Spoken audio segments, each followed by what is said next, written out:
Bismillahirrahmanirrahim. Assalamualaikum warahmatullahi wabarakatuh. Perkenalkan, nama saya Muhammad Tapa Dahran, kelas A NPM 18139.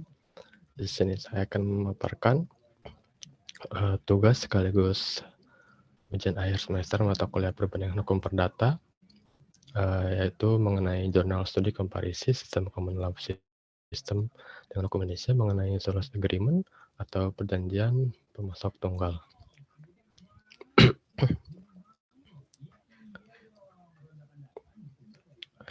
Yang pertama ada pendahuluan. Keberadaan agen tunggal pemegang merek atau ATPM mempunyai peran penting dalam pemenuhan kebutuhan masyarakat, terutama pada barang yang belum dapat diproduksi dalam negeri. Aspek hukum dalam perlindungan atau persyaratan berdirinya agen tunggal pemegang merek menjadi sebuah urgensi agar dapat terpenuhinya kebutuhan kedua belah pihak antara konsumen dan produsen keterkaitan perdagangan antar negara. Suatu perusahaan perlu melaksanakan fungsi distribusi dan bertugas menyampaikan barang dan jasa yang diperlukan oleh konsumen bagi pembangunan perekonomian masyarakat. Suatu bidang dapat berpindah melalui beberapa tangan sejak dari produsen ke konsumen atau pemakai industri, disebut dengan saluran distribusi. Saluran distribusi ini dapat langsung dari produsen ke konsumen, juga dapat melalui perantara. Dalam melakukan aktivitas distribusi, perusahaan kerap kali harus bekerja sama dengan perantara atau middleman dan saluran distribusi ataupun distribusi channel untuk menawarkan produknya ke pasar. Yang selanjutnya ada metode penelitian. Jenis penelitian yang akan digunakan dalam jurnal ini secara umum dapat dikategorikan menjadi penelitian doktrinal atau normatif. Penelitian hukum doktrinal atau normatif adalah penelitian hukum yang bersifat perspektif, bukan deskriptif, sebagai ilmu sosial dan ilmu alam yang mengkaji kebenaran ada tidaknya sesuatu fakta disebabkan oleh faktor tertentu. Sehingga jawaban yang diharapkan dalam penelitian hukum ini adalah right, appropriate, inappropriate, atau wrong. Yang selanjutnya hasil penelitian dan analisis mengenai pengaturan perjanjian pemasok atau distribusi tunggal atau solusi agreement antara hukum Indonesia dengan hukum Amerika Serikat. Di Indonesia sendiri, distributor tunggal adalah perusahaan perdagangan nasional yang mendapatkan hak eksklusif dari prinsipal berdasarkan perjanjian sebagai satu-satunya distributor di Indonesia atau wilayah pemasaran tertentu menurut pasal 1 angka 8 Permendag. Jelaskan juga pada pasal 1 angka 6 yang dimaksud dengan hak eksklusif adalah hak istimewa yang diberikan oleh prinsipal kepada perusahaan perdagangan nasional sebagai agen tunggal atau distributor tunggal. Berikatan antara prinsipal dengan agen tunggal, distributor atau distributor tunggal, barang dan atau jasa produksi dalam dan luar negeri harus berbentuk perjanjian yang dilegalisir notari publik dan surat keterangan dari Asas Perdagangan Republik Indonesia atau pejabat kantor perwakilan Republik Indonesia di negara prinsipal. Selanjutnya, menurut hukum Amerika Serikat, dalam literatur mengenai perjanjian distribusi, menurut hukum internasional disebutkan bahwasanya perjanjian distribusi seringkali diberikan hak perwakilan yang tunggal atau eksklusif. Dalam perjanjian distribusi eksklusif, dilarang menunjuk distributor lain untuk wilayah perwakilan oleh pemasok, baik dalam Undang-Undang Persaingan Uni Eropa maupun di Undang-Undang Antitrust Amerika Serikat.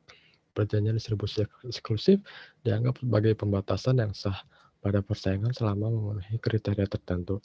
Perjanjian distribusi memainkan peran penting dalam internalisasi perdagangan untuk memastikan penjualan barang lintas batas, penting bagi perusahaan nasional untuk dapat mengadakan perjanjian distribusi eksklusif dengan distributor asing.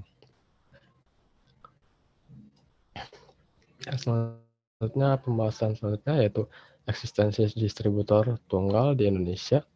Menurut pasal 1 angka 6 Permendag 2006 memberikan pengertian bahwasannya mengenai hak eksklusif yang dimiliki oleh distributor tunggal, yakni hak istimewa yang diberikan oleh prinsipal kepada perusahaan perdagangan nasional sebagai agen tunggal atau distributor tunggal. Perjanjian antara distributor tunggal dengan produsen mempunyai persyaratan bahwa hanya ada satu distributor tunggal untuk jenis barang dan atau jasa yang sama dari suatu merek di wilayah pemasaran tertentu untuk jangka waktu tertentu.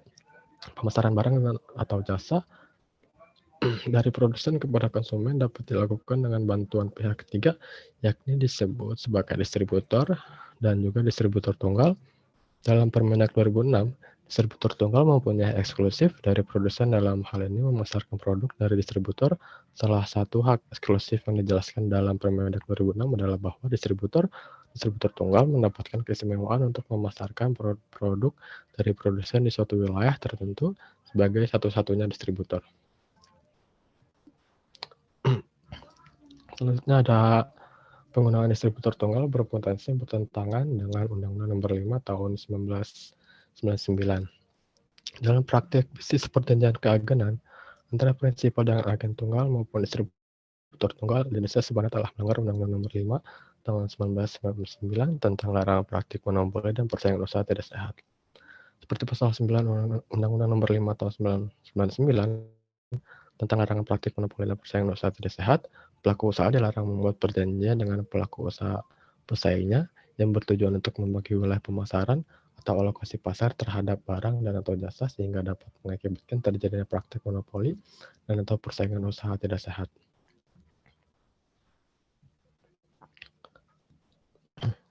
Slide selanjutnya masuk ke dalam kesimpulan.